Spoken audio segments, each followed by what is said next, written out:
Hey YouTube, this is Donald, and today I'm gonna review one of the kind of an I'm not sure if it's how popular it is of a peripheral for the PlayStation 4, but this is the PlayStation VR.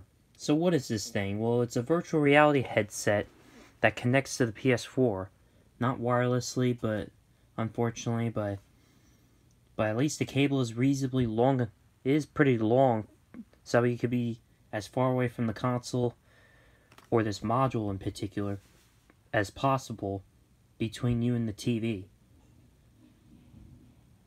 But anyway, you put this thing on your head, and you can easily adjust this thing, which is a plus. And it's got a head strap, which the Virtual Boy never had, which I'll talk about in another video as soon as I get my hands on a functional copy of the system, because unfortunately the previous one I had doesn't work right anymore, unfortunately. I still have the 2 games for it, but I'll talk about that on another video. But anyway, I don't remember what year it was released, but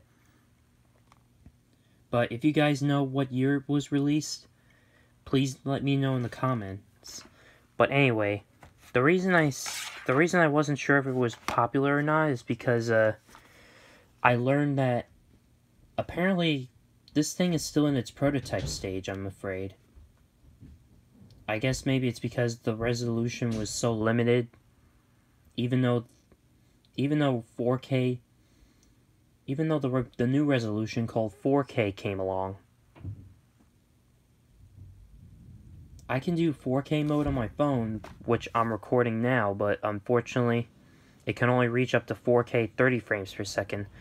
So I'm afraid I can only do 1080p 60 frames per second just to make the resolution move a little faster.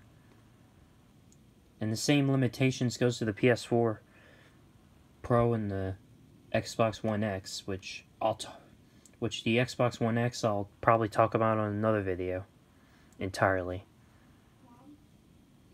But anyway,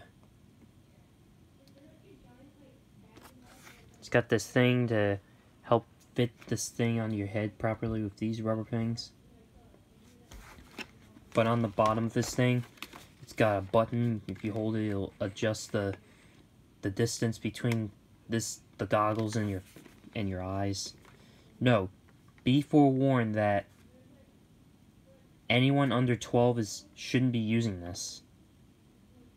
Those are what the warning says about this thing before it starts, when it starts up.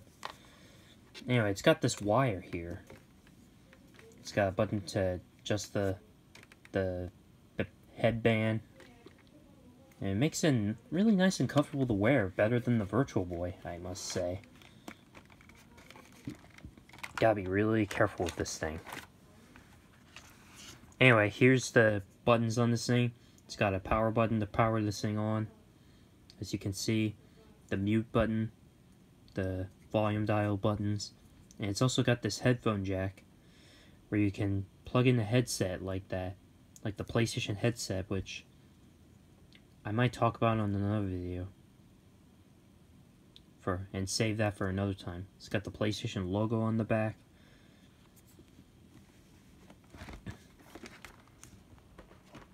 Anyway, it's also got these 2 cables, 2 adapters. One looks like a weird looking HDMI cable. Looks like a modified version of an HDMI cable, which is proprietary, which I don't know if it's universal or not. And here's the usual HDMI adapter for this thing. And this adapter here corresponds with these 2 connectors. Let me unplug them for a second. That's basically it. You could have, you could have, like, plugged these adapters, hold on. You could have plugged these 2 adapters into here, but then the cord would be too short. So they were smart enough to include this ridiculously long extension cable I guess they knew this thing would already be too short, so they had to improvise. Which, I think they did a good job for that. Anyway, sorry. Anyway, this cord is a USB cord, similar to the DualShock 4 controller's charging cord, but except this cord comes packing with the PlayStation VR and plugs in this module in here in the back, and this would plug into the console right here. It's quite complex, I must say. It plugs in either the front or the back of my PlayStation 4 Pro, but I think it's better I plug this in the front because of the fact that the PlayStation 4 USB hub couldn't work with it. Winds up ignoring the external hard drive, so my best bet was to plug this thing in with the PlayStation 4 hub, USB hub, for the PlayStation 4 Slim and PS4 Pro. So I had to, you know, plug this in and into the USB hub, and it works just fine. Also, now you're wondering, how does this thing work? Well, or how do you hook this thing up? Well, I showed you the USB port, and even showed you how it hooks up to the PlayStation VR headset itself. Now, they included this sticker here that shows you which HDMI cord plugs into what. PS4, HDMI PS4 is this HDMI cord will plug into the console, while this would go into your TV,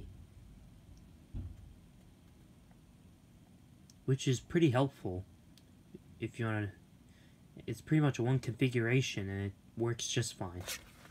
It's also got this power jack, which has a proprietary pin, so if you lose that, you can't use this thing, so you're screwed if you lose that. But as long as you keep hold of it, not a problem. Now here's the AC adapter box thing that it comes with. Now, with this thing and the PlayStation 4, you'll wind up using two AC adapters, one for the console and one for the PlayStation VR. But at least they both have a small plug like this, which is way better than the Sega CD, I must say. I have to say, this is way awesomer than the Sega CD. As if Sony was smart enough not to repeat the mistakes Sega made. Even though I couldn't say the same for Nintendo because they wound up using that box plug instead of a normal small plug like this. Even with this small box, it still ends with a small plug. And speaking of that, it uses practically the same AC adapter pin as the original PlayStation 4. Now, I don't know what the PS4 Slim's AC adapter's like, but if I had it, I'll promise, if I get to borrow it from somebody, I'll promise I'll talk about it.